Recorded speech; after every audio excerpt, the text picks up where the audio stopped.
Thanks for what you do with your podcast and all the rest. You're doing a great job. Hope everybody keeps tuning in. You get a lot of good info, a lot of insights, understandings of how to get strong, how to stay strong, how to use your strength. You do a great job, dude. You make things better than they are in real life, I think. If you don't follow Massonomics, y'all do it. Social media, website, everything. Massonomics. Welcome back, Massonomics listeners, to episode 205 of the Massonomics podcast, the lifting podcast about nothing. My name's Tanner. And my name is Tommy.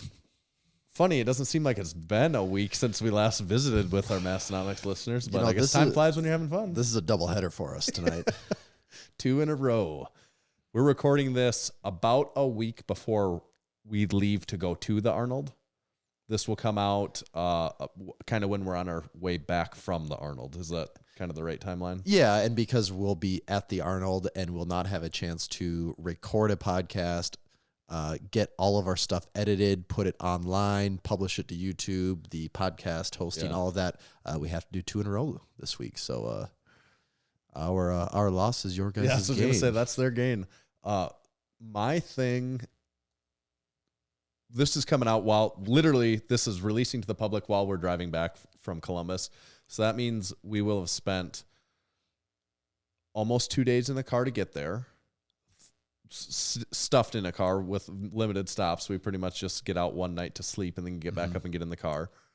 3 days standing for 12 hours each day. And now we're finishing up our second leg of 2 days nonstop in the car. We'll record 2 podcasts in the car. Yeah. I had my knee surgery like in June or whatever. When I ride in the car for like 30 minutes, my knee gets stiff. Ooh. I really don't know how, if like this is going to set me back probably months in my knee rehab. You. Yeah. Like I know some of those times when we get out of the vehicle to go to the gas station or walk, I'm going to have a hard time even walking, getting out of that. And even just standing in place is miserable too. Yeah. And that's what I mean. Like that in all the driving plus then 3 days of standing, my knee is not going to feel good. I know that it's not going to feel good at all. Yeah. But before we get to that, before I tell you more about my knee and how much pain it's in right now in our trip, I wanted to tell you who our supporting sponsors are for today's episode. Today's episode is brought to you by Lifting Large. Lifting Large has set a new standard for customer service within the strength world. They have live website chat support and speedy email responses. Lifting Large is the home of the Ground Lock deadlift slipper, and they are always in stock and ready to ship. Massonomics listeners can save 20% on all Lifting Large branded products by using discount code MASS20 at checkout. Today's episode is also brought to you by Spud Inc. The goal of Spud Inc. Straps is to make products that support sports performance and help everyone achieve their training goals.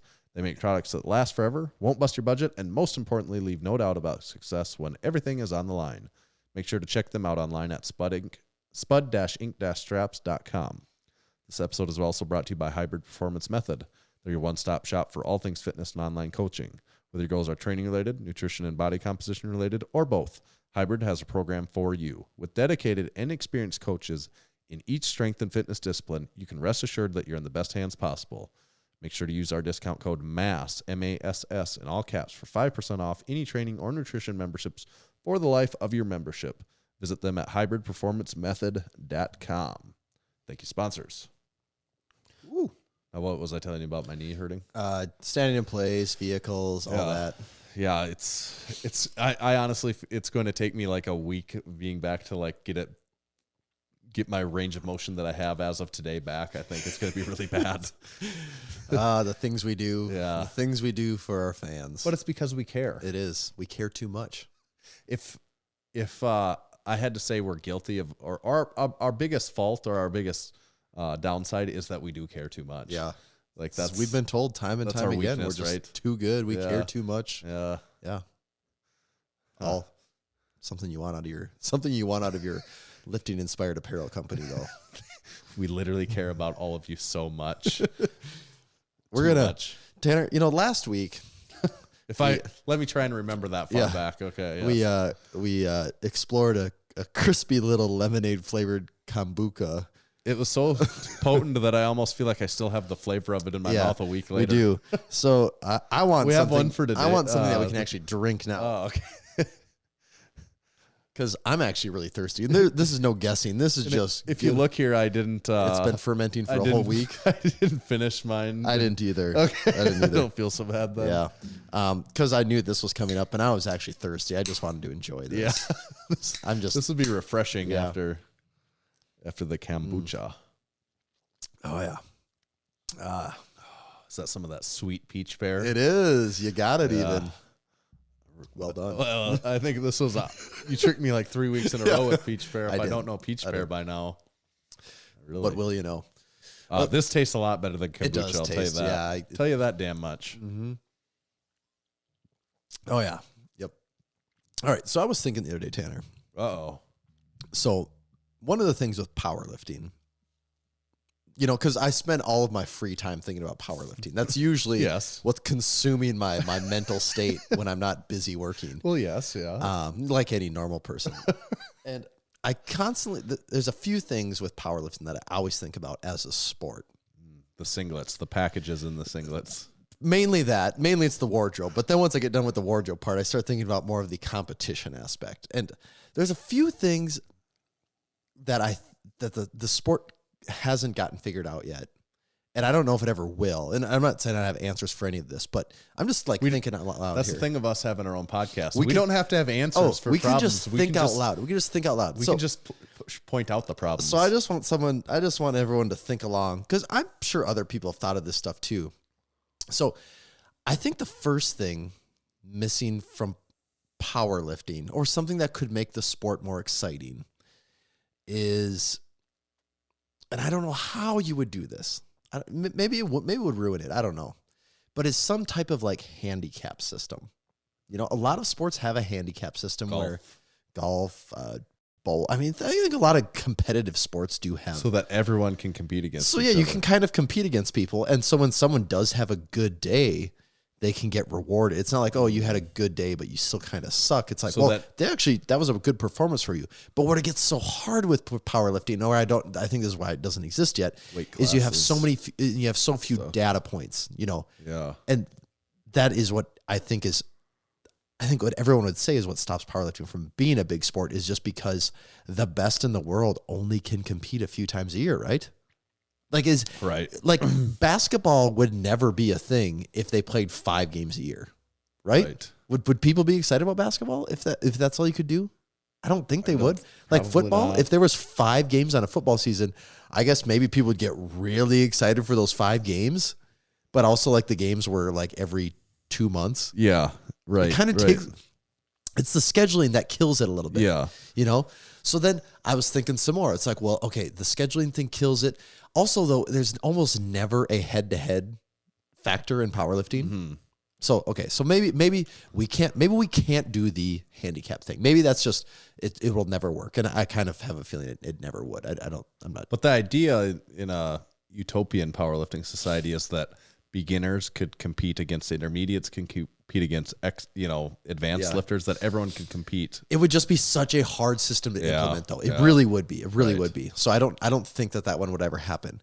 But then from a spectator standpoint of powerlifting, one of the things that is missing so often is the fact that there is almost no head-to-head competition. Right. It's, if you're lucky. When there is, it's pretty cool. Yeah. But if you're lucky, it's going to be one of the big untested meets, or Yeah. IPF Worlds. IPF Worlds is kind of the first one that or comes to mind. nationals, Yeah, But yeah. even there, a lot of times, like Taylor Atwood's just going to win it. Yeah. Basically, you hope for like at the top, as far as watching the best people go, there's going to be 1 or 2 guys, maybe 3, in a couple of the weight classes Yeah. that are going to compete. The biggest real head-to-head ones that stick out to me over like the past 5 years is Brett Gibbs versus John Hack in IPF Worlds. Mm-hmm. And then now Amanda Lawrence versus Daniela Mello Yep. in USAPL Nationals or IPF Worlds, whatever you want to, Yep. or Sheffield. But there's not a ton of it. There's not No. a ton of it. That's 2. Yeah. And I know there's some ones at the smaller one, but so then I was thinking, what if, for the sake of entertaining a viewer. This is now not about getting the biggest lifts possible. This is more about a head-to-head competition that's fun to watch. What if someone had a format where it was two guys head-to-head? So now it's like a title fight. It's two guys, they're going head-to-head. But here's the thing. They have an hour to warm up everything that they need to warm up, and then every lift is performed like 4 minutes apart. So you go through all 9 lifts, like boom, boom, boom. Like you don't have hours. Like now that's something you could watch. And because now there's fatigue playing into it.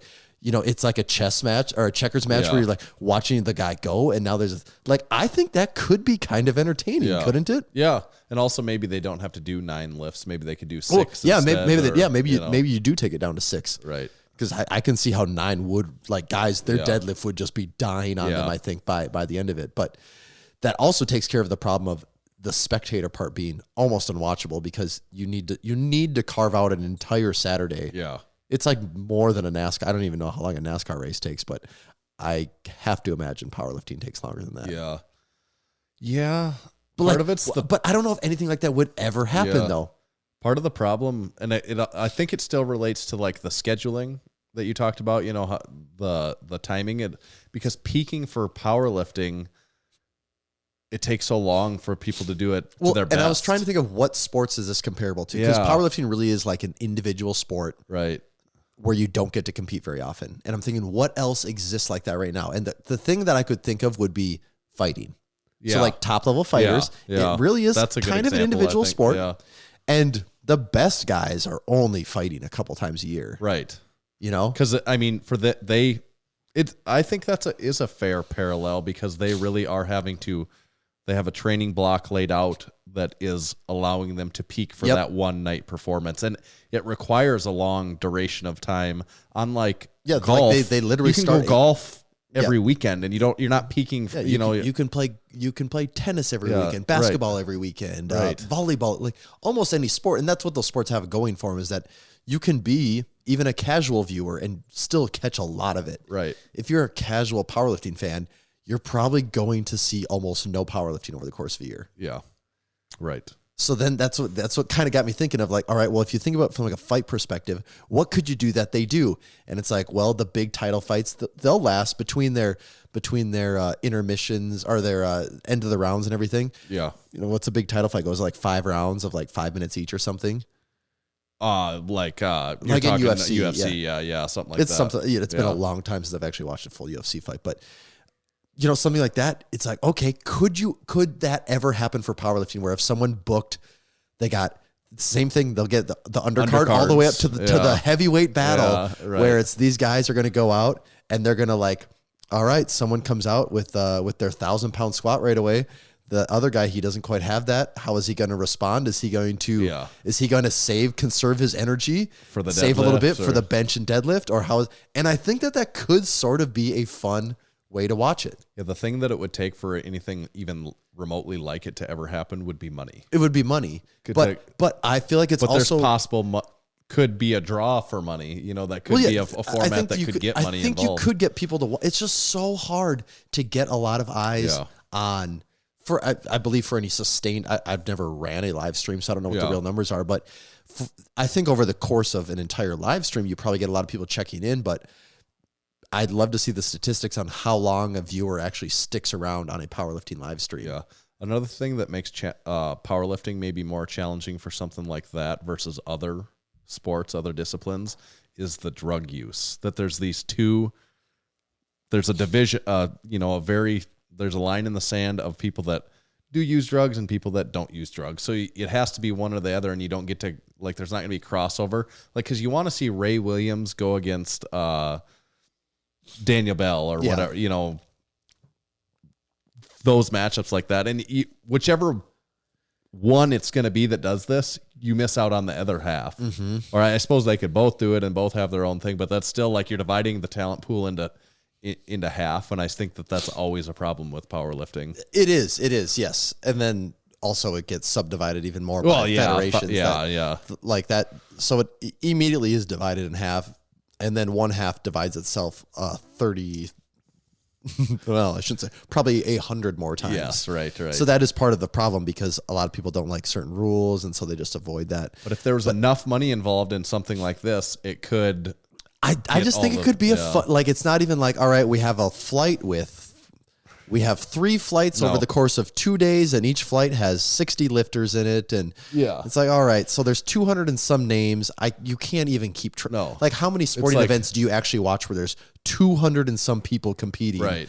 And you can actually know a thing about. Yeah. You're tuning into this because you want to watch Dan Bell take on Ray Williams, and the undercard is going to be, John Hack is going to go against Russell Orhe. Yeah. And like the one before, and then Amanda Lawrence is going to go against Danielle Mel before that. And it's like, that's all the 3 I need to see. Like that is, and that's like taking the best parts of all the and like meets other people might have PRs and stuff, but if you don't know the names, it's hard to even see because there's no matchups. You know, there's no matchups, and like I feel like that's kind of what this does. Is it can pit matchups against people, right? You can whoever is in charge of this would be able to determine. All right, these people should be pretty close.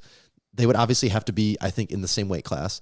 So get them in the same weight class, and then get people that are in comparable totals to match up against each other.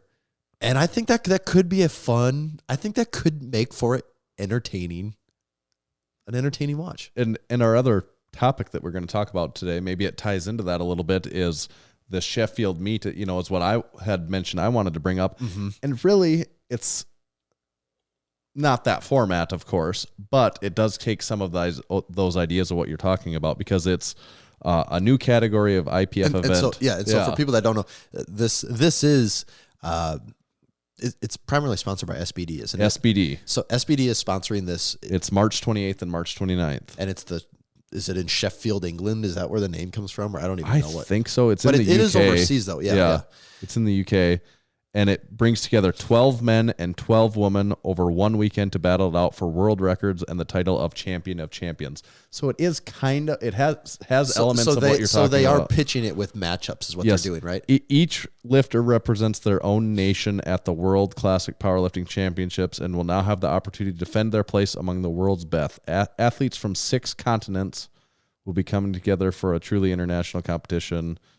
Yada. See, and I hadn't done any reading on it. I just assumed it was just a big invitational is what it is. But I didn't realize it was like using a format like that. Yeah, so there's 12 men and 12 women, and that's it. And they're supposed, each comes from, like it says, six continents, and they're putting up 250,000 euros of prize funds that will be awarded on the basis of highest total, highest IPF points, and world records broken. So I think there's a number of ways to win money. So there is additional incentive there for actually breaking records, because they're going to make more money if they break records. And a few of the people on the men's side, Brett Gibbs, Charles. Yeah, Okpono. Yeah, okay. I don't know how to say his name. Yeah. Eli Burks, Ray Williams, Russell Orhe, Taylor Atwood.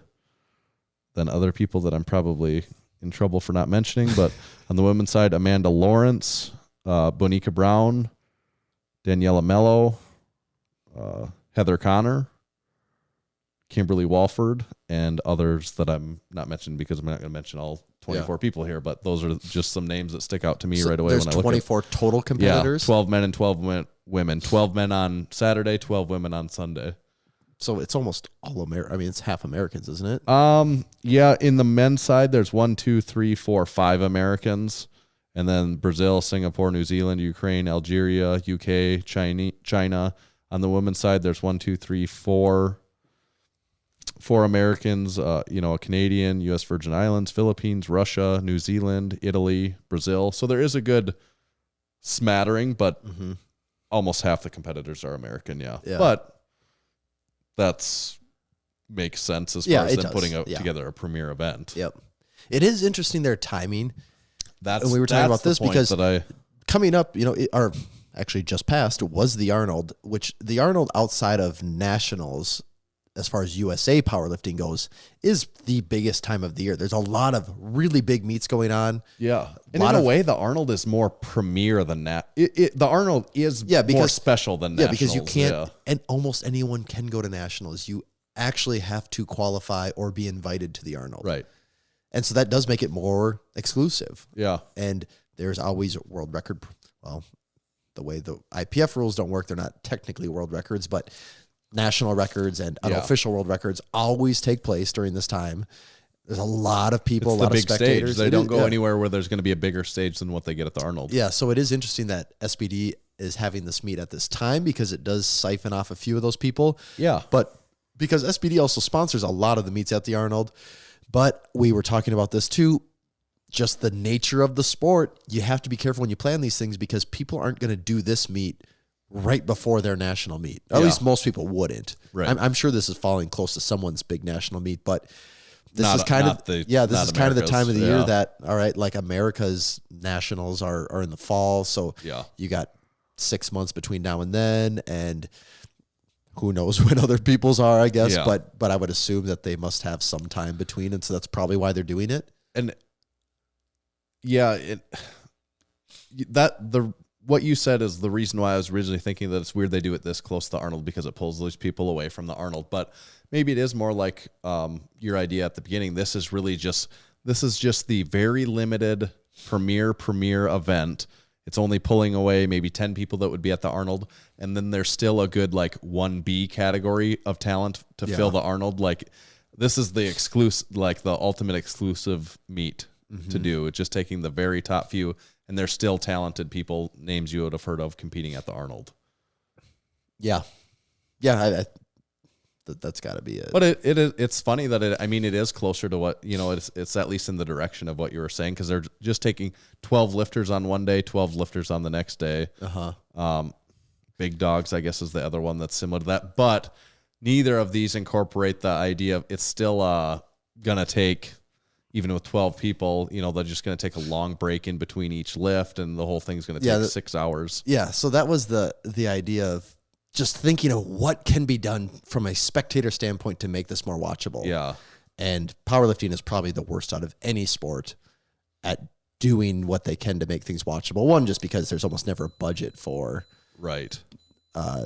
there's just never a budget for the spectator outside of like national meets or the really big meets. And even a lot of the really big meets don't do a good job with their live. I mean, it's like watching on a webcam. It's nowhere near unless you got Michael not watching unless you got yeah. Michael Fahey on your team to get Right. ESPN to broadcast. So he figured something out, but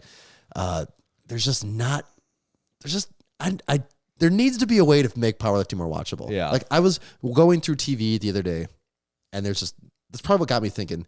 There was a golf tournament on, and they have the stands completely packed. Yep. So many people watching it, and I'm like, what does this have that powerlifting doesn't? There's a ton of money on the line. Like the winner is winning like what, $2 million or something. Yeah, right. And it's like, what's the Money, difference? yeah. What's the difference here?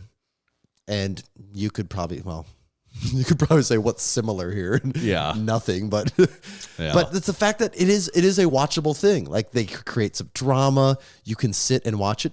A golf meet does go on pretty long. Yeah, But it they do a really, really good job of broadcasting it and Right, making there's you a way different understand production. making you understand the matchups. And I don't know. Maybe it's just because there's not enough money in the equipment of powerlifting. So because there's not money, there's just never going to attach things like that. But Yep.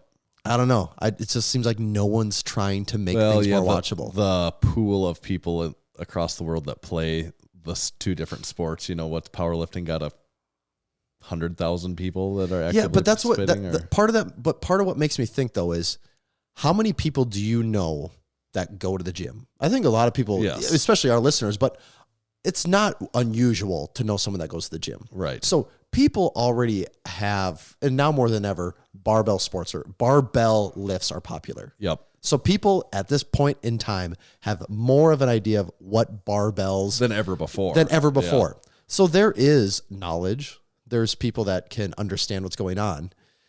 And is the problem just we're not making it, it's not wrapped up in an entertaining enough package? Right. Is that the problem? Like if there was a powerlifting meet that you could sit down and it was 2 to 3 hours and it had some compelling matchups, would that be something people would be interested in watching? Or would it just be like, no, this still falls flat? Yeah. And then it's like, that's just like a systemic thing. It's never well, going to then, be. yeah. but, And if you that's know. the case, I don't think there is any hope No, there. right, Yeah. right. But if you the way you pose that to me, I'd be like, oh, I'd be pretty interested in watching that. You know, like if it was on Thursday night, like Yeah. let's say there was a Thursday night, ESPN3 Yeah. had some powerlifting thing on and it was like a 3-hour ordeal. That's not a huge time commitment. They're getting to the point, things Yep. are going on. It seems more believable then. Yeah, But man, that's already changing the format of the sport up a lot. right. It's almost, people would say it's not powerlifting. Well, anymore. yeah, that's true. That Yeah, is a different that's- thing. Yeah, right. But maybe you need to, maybe it's power building now, you know, that word that people like to use for that Yep. stuff. But Yep. I don't know what the answer is there. So maybe that's our homework for our listeners. If they have any ideas for what it takes to make powerlifting more watchable from a spectator standpoint, what are those? Yep. And then implement it and Implement them, fix yeah. the system. Because we spent almost 25 minutes trying to figure this out, and I don't know if we got anywhere. No, I think we had some ideas that had some merit, but I'm not sure. Not sure how easy they are to implement. no, right. And we're not going to be the ones to do it. No, so. we're not. No, we're too isolated from anything. Yeah. We can make T-shirts and sell those. Yeah, we'll stick to what we know. And do a podcast. Shorts, yeah. We can do those things. Yes. But anything else, we're the wrong Gonna have to people be for someone that. else. We are the wrong people for that. Do we need to switch out a battery here, Tanner? Yeah. And Okay, If okay. is it ad time? It is ad time. Okay. So I'm going to read some ads. People that are on YouTube, they're going to get a video here again soon. Today's show is the Massonomics podcast is brought to you by Spud Inc. and the Spud Inc. neck harness. Don't neglect your neck. You can't be a meathead with a pencil neck, so check out Spud Inc. Check out the Spud Inc. neck harness today. Their industrial strength Velcro will hold up for years to come, even with the sweatiest of foreheads using it. Whether you need a strong neck for the sport you play, or you just like to have a freaky strong neck, the Spud Inc. neck harness is for you. Made with soft 1-inch webbing, the Spud Inc. neck harness is one of the most comfortable and durable harnesses for your neck. Check out the Spud Inc. neck harness online at spud-inc-straps.com. And today's show is also brought to you by Lifting Large. Lifting Large sets the new standard for customer service within the strength world. Get email responses in hours, not days. They have live website chat support available during the weekdays so you can get advice from a real powerlifter with actual platform experience. The Lifting Large team wants to help you achieve new PRs in the gym and on the competition stage. When you're ready to try single ply and make your way to the dark side, give them a call. Lifting Large is the home of the ground lock, deadlift, slipper, and it's always in stock and ready to ship. Massonomics listeners can save 20% on all Lifting Large branded products by using discount code MASS20 at checkout. That's MASS20 to save 20% on all Lifting Large branded items. Place your orders at liftinglarge.com, and you can follow them on Instagram at liftinglarge.com. That's liftinglarge.com.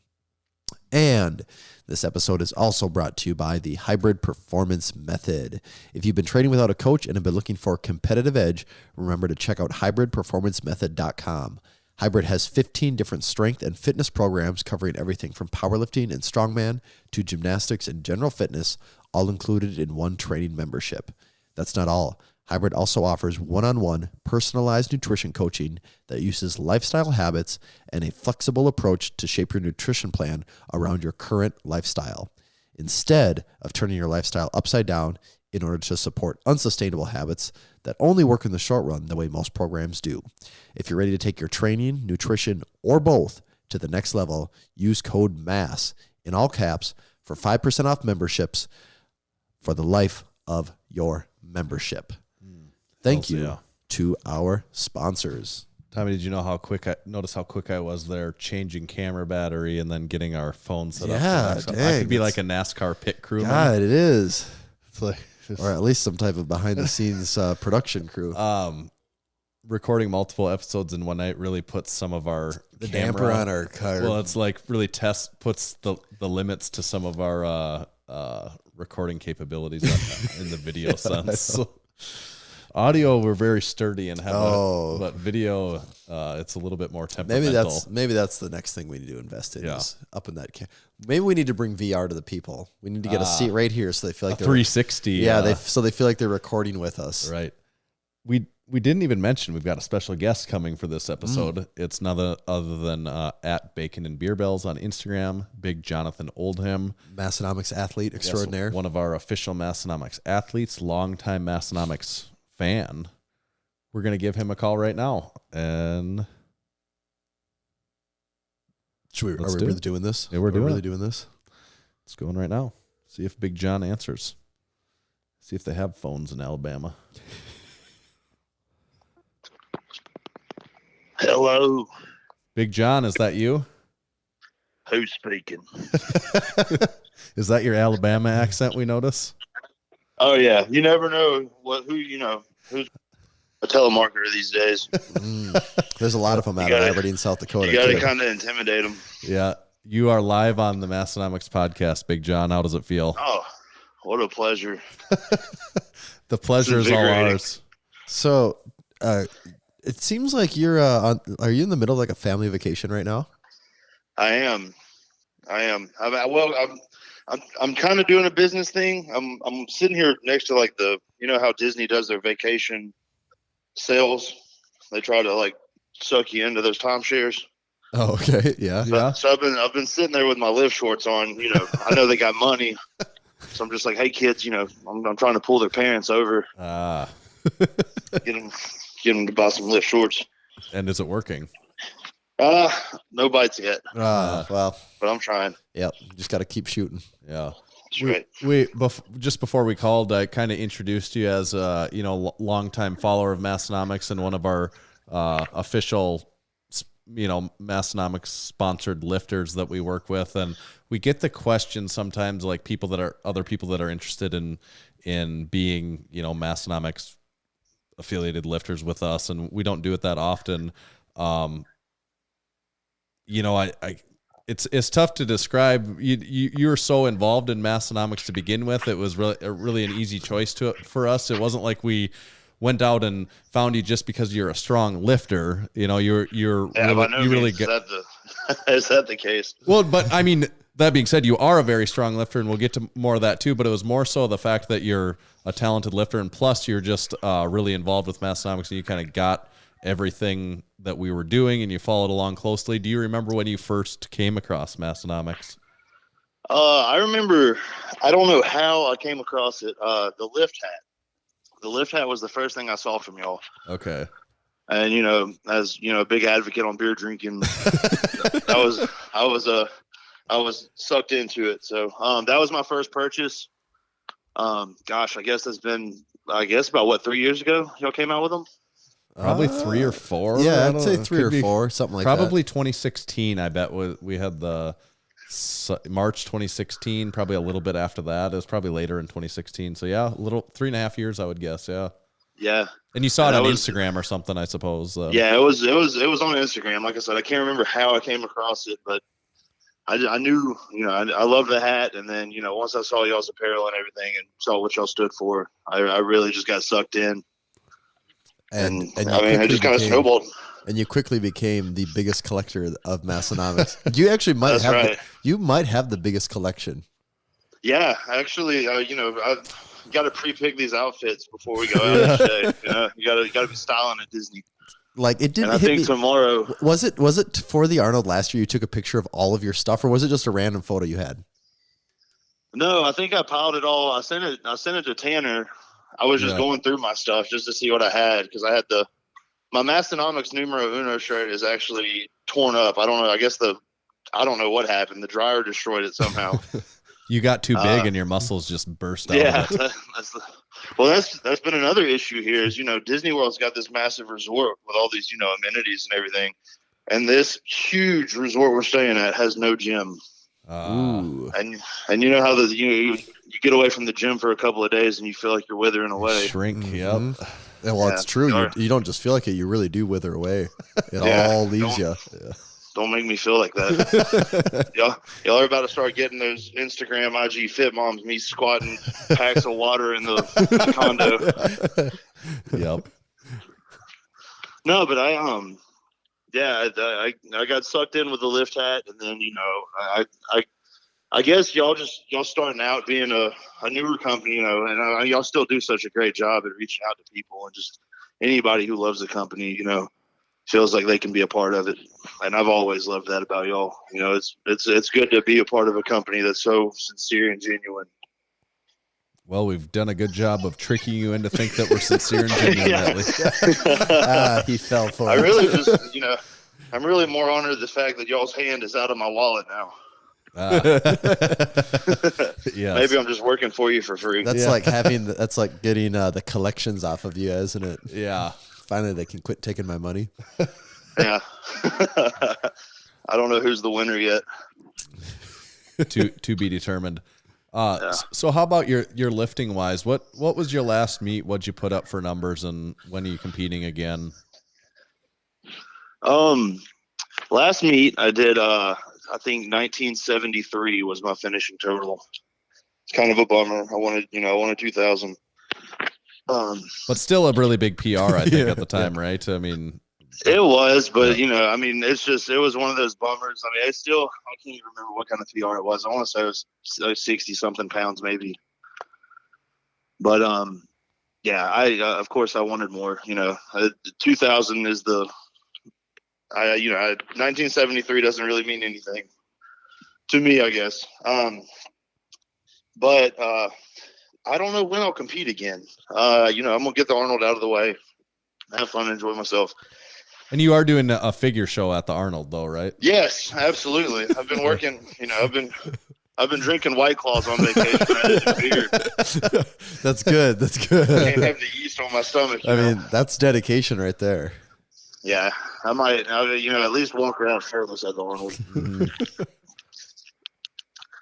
Well, I can't do that either. I gotta rep, you know. So you don't know when the next meet is after the Arnold. You're waiting. You're kind of off-season training at this point and haven't picked out your next competition. But obviously, the goal is going to be to break at least 2,000 then the next time you compete. Absolutely. Well, Les told me, he said if I had a 517, that it would have gotten a 517 Wilkes would have gotten me into.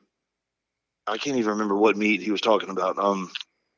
Maybe the But not what's the tribute meet turn into now, the showdown meet or something like that, maybe. yeah, whatever that was. Yeah. But my past two meets, I've had a 516 Wilkes on both of them. So Wow. I've been Okay. just shy. So I don't know. You know, Alabama doesn't really have much to offer meat wise. So I've been Try trying to. South Dakota. Well, you know, my last meet I got to lift with Dan Bell, which was amazing. It was a blast to go down to Gainesville and do the American Barbell Club one. But I don't know. You know, I'll try to get out of state again and go somewhere. I don't know what's next. It'll probably be into summer, early fall. Yeah. And talking about you're from Alabama, we kind of call your group lifters at the gym. We always refer to you guys on here as the Alabama contingency, because there's a pretty tight-knit group of lifters that you work out with there. Then a lot of them also follow Massonomics, so that's kind of where the Alabama contingencies has come up. And then recently there's been an Illinois syndicate that's been trying to battle you guys. Gang, you could say. Oh yeah, forget those guys. How dare they try to overrun us? They've I been mean, when it comes to What's fitness out challenge, of Illinois, anyways? when it comes to fitness challenges on Instagram presented by Massonomics, they do put up a pretty good fight. yeah, they did. Hey man, total for total, we're ahead. Yeah. Okay. You guys both did win in the JDL competition, though. You were both winners, so you're kind of tied there. Well, I mean, theirs was more staged, where ours was strength. So That's fair. it's just brute. Yep. Uh, Go ahead. I was gonna say, John, you know, I've noticed I've just kind of watched you grow up in front of my eyes, and you've become a bit of a style icon, I think, to the lifting community. Could you kind of describe the look you have right now? I guess, you know, what are you wearing right now, John? That's actually probably the better question. I probably wouldn't ask that if I were. No, I guess really just anything to embarrass my wife would be the correct answer. That's the driving force behind all of it. That's good. She told me not the other day. She was like, I really don't mind the mullet. You can actually keep it as long as you want, but please God, get rid of the mustache. She hates the mustache.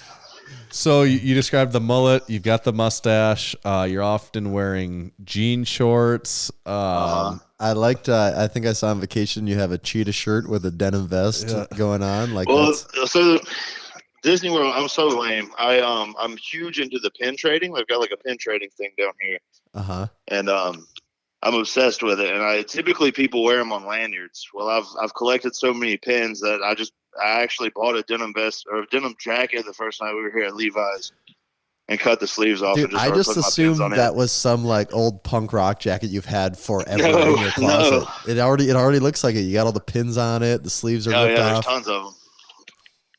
Yeah, And then the leopard shirt's just out of the closet. You know, it's one of those typical things. just one of those things you have laying around. Yeah, And then the Yeah, pit, and there's then the been a pit heavy- vipers to top it off. of course you can't. You Is know, that- you is that gotta like- have some pits. Would you say that's like the star on the Christmas tree? Oh yeah, yeah. Well, the mullet kind of tops it, you know. You're true. You do got a point But- there. But I think the pits also, you know, bring it all together. Yeah. I get to see you guys in like what, 2 weeks? Yeah, yeah. Yeah, like a week and a couple days Yeah. actually, like Yep. 9 days. Gosh, Or what day you guys get to the Arnold? We're driving. We're gonna leave Thursday morning, so we'll get there late Thursday afternoon. Adam's closing up the restaurant, and everybody else is off. So we're gonna close up shop and head there. Who's all coming with you guys? Perseus is coming out of Denver, so It's he's gonna Perseus. be flying. Yep, it's Perseus. It's _ Perseus. All right. He's gonna be flying from Denver. And then it's gonna be us. One of the females at the gym, Ty. She's gonna be coming. And then we got Adam, my boy Adam, and then Les. So it's gonna be Coach Les Three or- Keys. that's right, at Les Keys. Not like keys like car keys. There's an ES. Okay. So what is we're kind of joking about the Alabama contingency and everything, but you do have a group of really strong lifters there, and it seems to be pretty tight knit. At least that's what we see from what we know about you guys. What's kind of the secret sauce there? Or what's why do you have such a good group of guys there? How does that work out? Well, I mean, you know, it's being Alabama. I mean, we're not really in a rural part. I mean, we're right outside of Birmingham, so we gotta. There's just not a lot of powerlifting gyms around. Diamond K was kind of small when it all got started. Les and Jacob were kind of the first two that had been around, and they knew me from just a local club gym, 24E. Invited me to come check it out, and then Matt, who owns the gym, he's connected to a CrossFit gym, but he's really passionate about powerlifting too. So he just started buying us powerlifting equipment, anything we wanted. He was working at getting, and it just started rolling in. You know, we just I mean, word of mouth got around, and people were coming to train there, and you know, then we just kind of had a crew that stuck together. Now, obviously, you know, we got Tank. Tank just competed this past weekend. I don't think he had his best meet. He put up over 2,000 total though. He had a pretty good day. Adam, I know, you know, if anybody follows me, they see Adam's food all the time. Yep. And he overcame a back injury, and he's rolling strong right now. Then, you know, of course, you got Les. He's kind of the leader of our pack. He's, you know, coaches pretty much all the guys at Diamond K. Our boy Jerry just left us. He just left Saturday to go to Germany. So he's going to go spread the Diamond K love over there, I guess. Somebody's got to do it. Yeah. And then, of course, you know, you got Jacob, Perseus. I hope I'm not forgetting anybody. They're going to be pissed at you if you did. Richie doesn't come around anymore, Right. but, I got to show Richie love. Yep. Life happens sometimes. Yep. Okay, so John, I'm pretty sure you're familiar with our overrated underrated segment of the podcast, correct? Of You've heard it course. before. Okay. Well, we've got a special Big John version of the overrated underrated to do with you here I today. cannot wait to hear what y'all have come up with. Okay. All right. Topic number 1. And you know the rules, I think, too. We don't need to probably bore you with the rules. Oh yeah. Okay. Topic number 1. Overrated or underrated jorts? Jorts. Of course, they're underrated. Absolutely. Figured you might have to say that. Yes. Yeah, I mean, I guess the era you ask that in would be the true answer. But yeah, these days for sure underrated. And because you do often squat in jorts, how do those not rip out? Well, truth be told, most of my jorts do have some ripped crotches. Is there a certain brand you prefer for jorts? Well, I think one of the Born Primitive ones, I got tagged in a ton to try them out because they were the stretchy material. Uh-huh. And gosh, they tore up so quick. They ripped in the crotch. They're just, yeah. It was actually really quite the bummer. They weren't that great of quality, but you do have to find some that have somewhat of a stretch. Otherwise, you're not going to move well. Yeah. Well, got to be ready to fight at any moment, you know. Yeah. Brandon Campbell last episode was just asking us when we're going to come out with lift shorts. So I know you'd be exactly. excited. See, yeah. There's a demand. There is a demand. It's a growing demand for lift jorts. And who are we to deny the people? I don't know if anyone will be able to afford them. Luckily for you, you're affiliated with Massonomics, so you might get the insider deal. But yeah, I'm gonna have to get some sort of, I wouldn't say petition. I'm just gonna have to get, we're gonna have to get a crew together to push this. But so you did. But I'm for it. Yeah, and you're saying underrated on jorts for sure. For sure. Okay. Overrated or underrated? Saying y'all. Y'all. Y'all. It's so nonchalant for us. Well, it's just part of your language where we just don't hear it that often, I guess. Do y'all do you guys or yous guys or you guys? Yeah, you guys. Yeah, y'all. So I guess as a whole, y'all super underrated. Like, are you saying Tommy and I are all very underrated, or are you saying it rolls off the tongue? Y'all. Is it weird to hear up there? Yeah. Yeah, I mean, it's not. We don't think you're weird for saying it because we understand that it's normal that everyone says it there. But for us, it is. You do not normally hear people say that in a given day. It's so natural. I don't even think about saying it. Yeah. I mean, that's just habit. So underrated, y'all. Underrated, y'all. We're 2 for 2 on underrated so far. All right. Overrated or underrated? Bare knee squats. Bare knee squats. I'm gonna say that can be overrated. I can say a bare knee squat can be overrated. Y'all just got done talking about this not too long ago about the knee sleeves, and knee sleeves really just provide comfort. Yep. I don't really have any knee problems, and so I've always felt unless my knees are hurting, I'm not going to put on a pair of sleeves. I mean that's just my mindset. Yep. Wraps. What's the heaviest bare knee squat you've ever done? Bare knee, I'm not sure. I want to say I've done 700, maybe a little more than 700 bare knee. Because a lot of people don't do that. No, that's pretty uncommon. I mean, it's not uncommon to see you do sets with over 600 pounds bare knee, and I feel like you don't see that very often. Like I said, I don't think it's anything different. I mean, I just don't put on sleeves.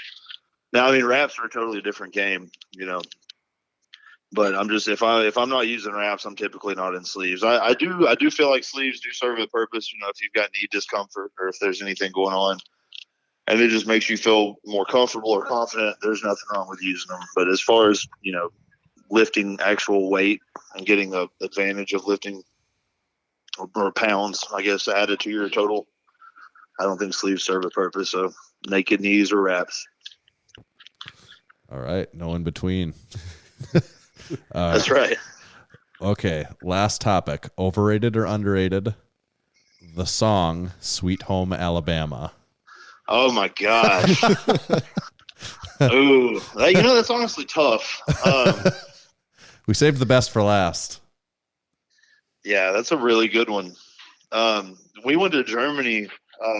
Gosh, I guess it's been about 2 years ago, and they just play it in the bar. I mean, they don't even know someone from Alabama's there. They turn that song on and people go nuts. Well, they can tell really? you are from Alabama, I think. What is it? The mullet? Had that look to you. Yeah.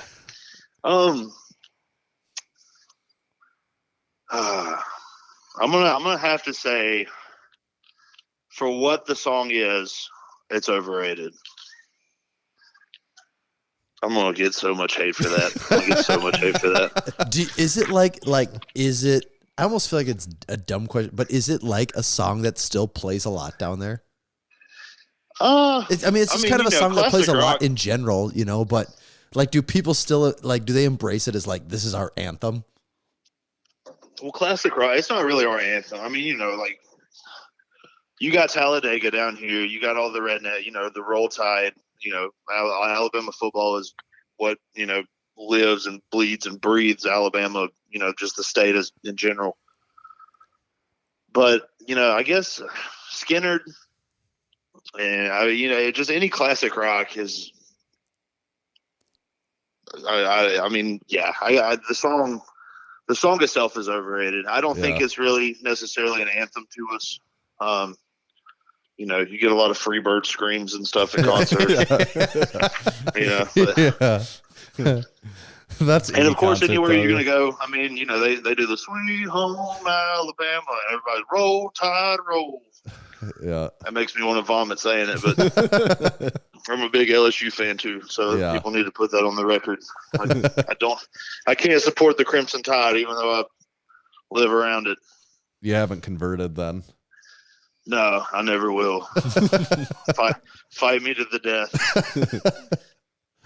Which I know college football is, much bigger for us. I don't know where y'all have in South Dakota. Massonomics. That's right. Exactly. Massonomics football rules. Tommy and I are both pretty. We're both at least relatively loyal fans of our local basketball college program. Minnesota had a good football year this year. Yeah. Yeah. That's about all we can really say, though. One state over. Well, I mean, do y'all pull for him? Do y'all care? College football. I'd say the most common team that people are fan of around here is like Nebraska, the Huskers, and a lot of Notre Dame too. Yeah, Notre Dame and the Huskers, and then maybe like Michigan and Ohio State. Kind of some of that other. There's like Big Ten is just the closest. Big Ten schools really. Yeah. Or whatever team is just really good. Or Texas or Oklahoma or no. There's not there really is not extreme. No, it's not like There's that. Just a melting pot of there. Yeah. When it comes to NFL, it really like east side of South Dakota is Vikings fans with some Green Bay fans in there. Yeah. But see, NFL, I don't know what it is about this state. NFL just doesn't.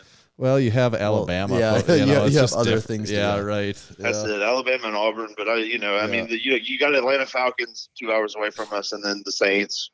I pull for the Saints, but I can't get into NFL like I do college football.